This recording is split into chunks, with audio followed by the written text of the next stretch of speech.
అందరికీ నమస్కారం. చాలా రోజుల తర్వాత మళ్ళా మీడియా మిత్రులందరినీ చూడడం చాలా సంతోషంగా ఉంది. మీ ద్వారా ప్రజలకు ఈ 15 రోజులు లేనటువంటి అంశాల్లో కొన్ని అంశాలు మాట్లాడదామని ఈరోజు మీడియా సమావేశం ఏర్పాటు చేయడం జరిగింది. ప్రధానంగా మీరు చూసినట్టయితే ఇప్పుడున్నటువంటి కాంగ్రెస్ ప్రభుత్వం అనుక్షణం కేసీఆర్ గారు జపం చేయడం, అనుక్షణం కేసీఆర్ గారి పరిపాలన బాగాలేదని చెప్పడం తప్పితే మరి వాళ్ళు ప్రజలకు ఏం చేస్తున్నారని మాత్రం ఇప్పటికి కూడా చెప్పడం లేదు. అన్ని రకాలుగా ప్రజల్ని ఫెయిల్ చేసి నిన్న మొన్న వరదలు వస్తే కూడా కనీసం ప్రభుత్వం ఆదుకోలేనటువంటి దయనీయమైనటువంటి పరిస్థితిలో ఉన్నది. అంతేకాదు మేమందరం ఎంపీలుగా పనిచేసినటువంటి అనుభవం ఉంది. కేసీఆర్ గారు అయితే యూరియా కోసం మమ్మల్ని 6 నెలల ముందు నుండి చేజ్ చేసేవాళ్ళు. మీరందరూ వెళ్ళండి, తీసుకురండి, మంత్రుల్ని కలవండి, యూరియా ముందే తెచ్చుకుందాం, స్టాక్ పెట్టుకుందాం అని చెప్పి. అంటే ఒక పద్ధతి, ఒక ఆలోచన, ప్రజల పట్ల కన్సర్న్ ఉన్న ప్రభుత్వాలు ఎట్లా నడుస్తాయో ఒక తార్కాణంగా పనిచేసి చూపించినటువంటి కేసీఆర్ గారు ఒక పక్కన ఉంటే, ఇవాళ కాంగ్రెస్ పార్టీ లిటరల్గా కంప్లీట్గా ప్రజలను సేవ చేయడంలో, ప్రజలకు సేవ చేయడంలో ఫెయిల్ అయినటువంటి పార్టీగా కనిపిస్తున్నటువంటి సందర్భం. మరి అటువంటి పార్టీ కేసీఆర్ గారు తరతరాలకు తరగని ఆస్తిగా కట్టినటువంటి కాళేశ్వరం ప్రాజెక్టును మరి బద్నాం చేస్తూ, అందులో ఒక చిన్న పార్ట్ మేడిగడ్డ అనేటటువంటిది, మహాసముద్రం లాంటి కాళేశ్వరం ప్రాజెక్టులో మేడిగడ్డ అనేది ఒక చిన్న పార్ట్. ఆ చిన్న పార్టులో ఒక 3 పిల్లర్లు కుంగిపోతే 2.5 ఏండ్ల నుంచి అదే లొలి పెడుతున్నారు. కాళేశ్వరం మొత్తం కూలిపోయింది, కాళేశ్వరం మొత్తం కూలిపోయిందని మాట్లాడుతున్న సందర్భం. ఇక దానికి నిన్న పరాకాష్ఠకు చేరుకున్నది. అసెంబ్లీ వేదికగా అనేక మాటలు కేసీఆర్ గారిని అనడం. నేను కేసీఆర్ గారి కూతురుగా, కేసీఆర్ గారిని దగ్గర నుండి చూసినటువంటి వ్యక్తిగా చెప్తున్నాను. ఫస్ట్ టైం ప్రభుత్వంలోకి రాగానే, అధికారంలోకి రాగానే ఒక 6-7 నెలలు అయితే కేసీఆర్ గారు తన ఆఫీస్ రూమ్లో ఒక టేబుల్ మీద ఒక వాల్ అంతా కూడా పెద్ద టీవీ స్క్రీన్ ఉంటే 6-7 నెలలు కంప్లీట్గా రీసెర్చ్లోనే ఉన్నారు. ఎట్లా నీళ్లు తీసుకురావాలి తెలంగాణకు, ఏం చేయాలి మనం అనేటటువంటి రీసెర్చ్లు ఉన్నారు. అటువంటి వ్యక్తి మీద ఇట్లాంటి నిందలేయడం అన్నది నిజంగా దారుణం. కేసీఆర్ గారికి తిండి ధ్యాస ఉండదు, డబ్బు ధ్యాస ఉండదు, ఉండేది ఒకటే, కేవలం తెలంగాణ ధ్యాస. నేను దాదాపుగా 2006 నుండి యాక్టివ్గా పాలిటిక్స్లో నేను కూడా పాల్గొంటూ వస్తున్నాను, తెలంగాణ ఉద్యమంలో పాల్గొన్నాను. అప్పటి నుంచి ఇప్పటి వరకు కూడా నేను చూస్తున్నా, ఎప్పుడు కూడా కేసీఆర్ గారు తెలంగాణ విషయం తప్పితే, ప్రజల విషయం తప్పితే పర్సనల్ విషయాలు మాట్లాడే టైము 0.1% కూడా ఉండదు. అటువంటి ఒక మహానేత మీద, అటువంటి ఒక మహానాయకుడి మీద ఇన్ని అబాండాలు వేస్తూ, దాన్ని రోజుకొక రీతిగా చెప్పుకుంటూ, మాట్లాడితే చాలు కేసీఆర్ అవినీతి చేసిండు, మాట్లాడితే చాలు కేసీఆర్ ఏదో 1,00,000 కోట్లు దోసుకున్నాడు, నిజాం కన్నా రిచ్ అవ్వాలనుకున్నాడట. డెఫినెట్గా నిజాం బాటలోనే నడుస్తాం. నిజాం కట్టిన ఉస్మాన్ సాగర్లోనే కదా ఇయ్యాలటి కూడా హైదరాబాద్ ప్రజలు నీళ్ళు తాగుతున్నది. ఆ నిజాం ఆదర్శం, ఆ నిజాం స్ఫూర్తి అని కేసీఆర్ గారు చాలా సందర్భాలలో చెప్పిండ్రు.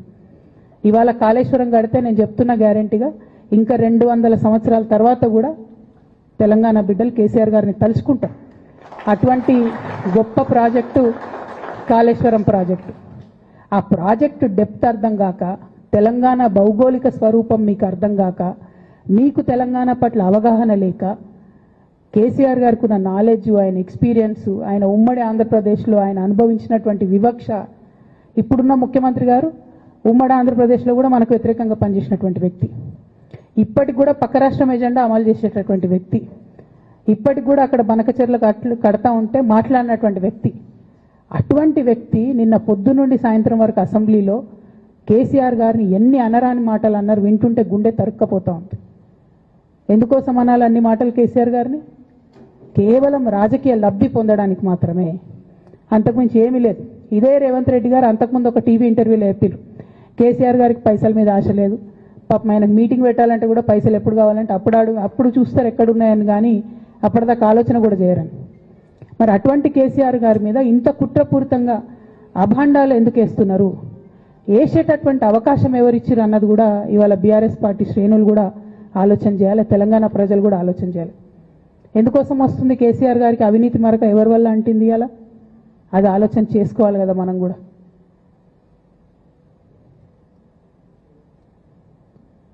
కొంతమంది కేసీఆర్ గారి పక్కన ఉన్నటువంటి వాళ్ళు కేసీఆర్ గారి పేరు చెప్పుకొని అనేక రకాలుగా లబ్ధి పొంది వారు చేసినటువంటి అనేక చెత్త పనుల వల్ల ఇవాళ కేసీఆర్ గారి పేరు బద్నామయ్యే పరిస్థితి వచ్చింది. అయినా మళ్ళీ వాళ్ళనే మోస్తాం, అయినా మళ్ళీ వాళ్ళనే ముందుకు తీసుకెళ్తామని అనుకుంటే పార్టీ ఎట్లా ముందట్టుకుపోతుంది? ఒక బిడ్డగా నిజంగా నేను బాధపడతా ఉన్నాను. ఇవాళ 5 సంవత్సరాలు ఇరిగేషన్ మంత్రిగా చేసినటువంటి హరీష్ రావు గారిది మేజర్ పాత్ర లేదా దీంట్లో? అందుకే కదా కేసీఆర్ గారు వారిని సెకండ్ టర్మ్లో తప్పించిండ్రు. ఈ మొత్తం కాళేశ్వరం ఎపిసోడ్లో కేసీఆర్ గారికి మరక అంటిందంటే 2-3 వ్యక్తులు కారణం. మాజీ రాజ్యసభ సభ్యుడు ఒకలైతే, హరీష్ రావు గారు ఒకలైతే, మేఘా కృష్ణారెడ్డి గారు ఇంకోడు, మేఘానో బోగానో ఏదో. ఈ పెద్ద పెద్ద కాంట్రాక్టర్లు అందరితో కుమ్మక్కై కేసీఆర్ గారు ప్రజల కోసం ఆలోచన చేస్తే, నీళ్ల కోసం ఆలోచన చేస్తే, వీళ్ళు సొంత వనరుల కోసం, డెవలప్మెంట్ కోసం, ఆస్తులు పెంచుకోవడం కోసం ఆలోచన చేసి ఇవాళ మీ వల్ల రేవంత్ రెడ్డి లాంటి వ్యక్తి, తెలంగాణ ఉద్యమానికి సంబంధం లేని వ్యక్తి, కేసీఆర్ గారి కాలి గోటికి సరిపోని వ్యక్తి, ఆయన నిలబడి కేసీఆర్ గారిని చెయ్యెత్తి చూపించి కేసీఆర్ గారి మీద సిబిఐ ఇవాళ నేను వేస్తా అని చెప్తున్నాడంటే కారణం ఎవరు దీనికి? నేను భరించిన, ఇదే హరీష్ రావు గారు, ఇదే సంతోష్ రావు గారు అనేక కుట్రలు చేసినా కూడా భరించిన. నా మీద ఓపెన్గా మీడియా మిత్రులందరితో రకరకాల మాటలు చెప్తే కూడా నేను భరించిన.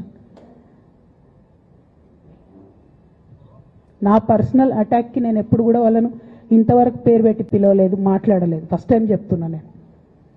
ఎందుకోసం చెప్తున్నా? కేసీఆర్ గారికి ఈ వయసులో సిబిఐ ఎంక్వైరీ ఏందండి? ఎందుకోసం ఆ కర్మ పట్టింది? ఎందుకు భరించాలి? ఇటువంటి వాళ్ళని చూస్తూ ఎందుకోసం ప్రొటెక్ట్ చేసుకోవాలి? బీఆర్ఎస్ పార్టీ తమ్ముల కోపం రావచ్చు, కానీ వాస్తవాలు చేదుగున్నా అప్పుడప్పుడు మాట్లాడుకుంటేనే, మందు తీసుకుంటేనే ఆరోగ్యం మంచిగా అవుతుంది. ఇట్లా చెప్పుకుంటూ పోతే చాలా చాలా అంశాలు ఉన్నాయి. వాటన్నిటి జోలికి నేను పోదలుచుకోలేదు. కానీ కేసీఆర్ గారు హిమాలయ పర్వతం అంత ఎత్తు లాంటి పర్సనాలిటీ ఆయనది. ఆయనను చేయబెట్టి చూపించి అవినీతి అని అంటే నిజంగా చాలా బాధ అవుతా ఉన్నది. ఎందుకంటే నా పెళ్ళప్పుడు నా పెళ్లి చేయడానికి కూడా ఇబ్బంది పడ్డటువంటి వ్యక్తి ఆయన. రాజకీయాలలో 40-50 ఏళ్ళు ఉంటే కూడా ఆస్తులు సంపాదించుకోలే కేసీఆర్ గారు. అనేక మంది అలా మాట్లాడుతుంటారు, చాలా మాటలు మాట్లాడుతుంటారు. కానీ నాకు తెలుసు, నేను దగ్గరుండి ఆర్థిక పరిస్థితి చూసినా కాబట్టి ఎన్నడూ ఆయనకు ఆశ లేదు. అటువంటి మనిషిని పట్టుకొని సిబిఐ ఎంక్వైరీ ఇస్తాం, ఇదేస్తాం, అదేస్తాం. ఎవరు కారణం దీనికి అంతటికి? ఈ చేతగాని కాంగ్రెస్ ప్రభుత్వం మీ ఏసీబీ వాళ్ళు పోయి కాళేశ్వరంలో పనిచేసిన 3 ఇంజనీర్లను పట్టుకుంటే ఒక్కొక్క ఇంజనీర్ దగ్గర 100 కోట్ల ఆస్తులు వెళ్తే మీకు ఎందుకు ఎంక్వైరీ చేసే దమ్ము లేదు? వాళ్ళు వెనకాల ఎవరున్నారో ఎందుకు ఎంక్వైరీ చేస్తలేరు? ఖచ్చితంగా నేను ఇవాళ చెప్తా ఉన్నా, హరీష్ రావు గారు వెనక, సంతోష్ రావు గారు వెనక రేవంత్ రెడ్డి గారు ఉన్నారు. వాళ్ళని ఖచ్చితంగా కాపాడతారు అన్ని విషయాలను. వాళ్ళని ఏమనరు, వాళ్ళ గురించి ఏం మాట్లాడరు. బాణం ఎంతసేపు కేసీఆర్ గారి మీద ఉంటుంది. కేసీఆర్ గారిని మాట్లాడాలి, కేసీఆర్ గారిని బదనాం చేయాలి.